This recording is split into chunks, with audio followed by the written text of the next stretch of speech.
नमस्तु गुरुदेव। गुरुदेव, ये जैनियों के हिसाब से है। हमसे किसी ने पूछा, तुम्हारे जैन मुनि वस्त्र क्यों नहीं पहनते हैं?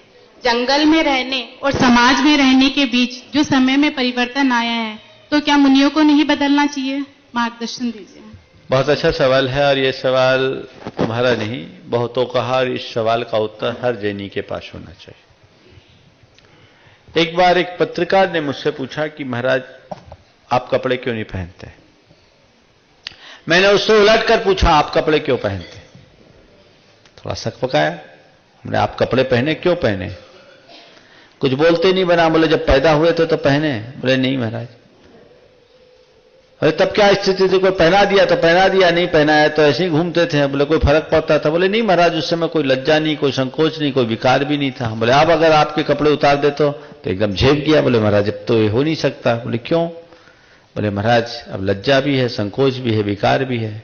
तो हमने कहा आपने शरीर पर जो कपड़ा पहना है अपने विकारों को छिपाने के लिए पहना है ना? बोले हाँ महाराज पहना है।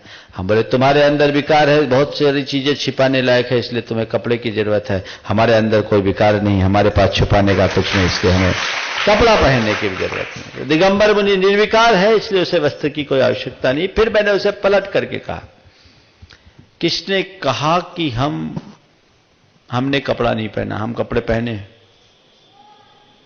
किसने कहा कि हम कपड़ा नहीं पहने? हम कपड़ा पहने। आपको भ्रम है कि हम बिना कपड़ा के हैं। महाराज कुछ दिख तो नहीं रहा। बोले देखोगे तो दिखेगा, इन आंखों से नहीं दिखेगा, मेरे कपड़े अलग है। बोले क्या? बोले हम नग्न नहीं, हम दिगंबर हैं। नग्न तो भोगी विलासी भी होता है, नग्न और दिगंबर में बहुत अंतर है। जो भोगी विलासी हो नंगा है, और दिगंबर जिसने दिशाओं को अंबर यानी वस्त्र बना लिया है। तुम्हारे वस्त्र तंतुओं के बने हैं और हमारे 10 वस्त्र दिशाओं के, हमने दिशाओं को ओढ़ लिया। तुम्हारे कपड़ों का एक माप है, हमारे वस्त्र अमाप हैं। तुम्हारे कपड़ों को रोज धोना पड़ता है, गंदे होते हैं, मैले होते हैं, फटते हैं। हमारे वस्त्र को धोने की जरूरत नहीं है, वो एक बार पहन लिया, प्रकृति ने पहना करके भेजा और आज तक है, जीवन के अंतिम क्षण तक रहेंगे। तुम्हारे कपड़े का उल्टा सीधा भी होता है, पर हमारे वस्त्र का न कोई उल्टा है न सीधा है, अपितु दुनिया में जितने उल्टा सीधा करने वाले हैं उन सबको हम लोग उल्टे से सीधा करने का काम करते हैं। यहां कोई उल्टा सीधा का काम नहीं। जहां तक सवाल है कि आज समाज में रहते हुए इस चर्या में बदलाव, ठीक है, साधु जब एकाकी विचरण करता था तो उसका कोई जनसंपर्क नहीं, जनापेक्षाएं नहीं, उस हिसाब से परिवर्तन आता है। लोग कहते हैं कि आज आप माइक्रोफोन का उपयोग करते हैं तो एक वस्त्र का भी प्रयोग कर ले। माइक्रोफोन का प्रयोग होता है धर्म की प्रभावना के लिए, इससे बहुजनों को लाभ मिलता है, इसलिए उपयोग करते हैं। आप लोग लगा देते हैं, हम लोग ना नहीं करते हैं।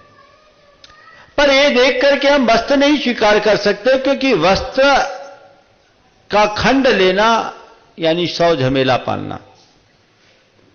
कहते हैं फास तनिक सी तन को साले, चाह लंगोटी की दुख वाले। वो आते ही पूरी गृहस्थी आएगी।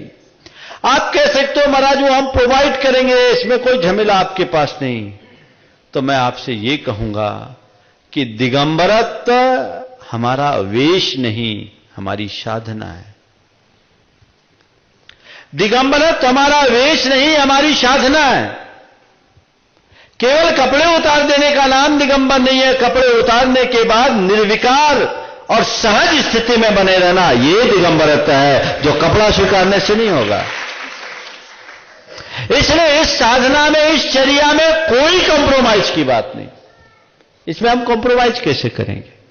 यहां किसी भी तरह का कंप्रोमाइज नहीं हो सकता। यह हमारा सहज, स्वाभाविक, प्राकृतिक रूप है। और फिर मैंने उससे पूछा, आप इतनी देर से मेरे पास बैठे हो, आपको क्या अनुभव हो रहा है? किसी साधु के पास बैठे हो या किसी नंगे के पास बैठे हो? दोनों हाथ जोड़े, बोले महाराज माफ करे, आपके पास बैठने के बाद लगता नहीं कि हम किसी नग्न के पास बैठे हैं, ये लग रहा है कि किसी ऊर्जावान साधु के पास बैठे हैं। यही दिगंबरत्व का गौरव है, यही दिगंबरत्व की महिमा है। इसे आप जानिए और यदि किसी के मन में दिगंबरत्व को लेकर के सवाल आता है तो बताइए कि ये अश्लीलता नहीं, ये हमारे स्वाभाविक रूप की स्थिति यथाजात मुद्रा है, निर्विकार मुद्रा है। इसीलिए गांधी जी ने कहा था कि नग्नता मनुष्य की आदर्श स्थिति है, यह उसका प्राकृतिक रूप है और युग युगांतरों से भारत की संस्कृति में इसे सम्मान दिया गया, प्रतिष्ठापूर्ण दृष्टि से देखा गया। इसलिए हमें इसके मान की सुरक्षा करनी चाहिए और जीवन को उसी क्रम में आगे बढ़ाना चाहिए।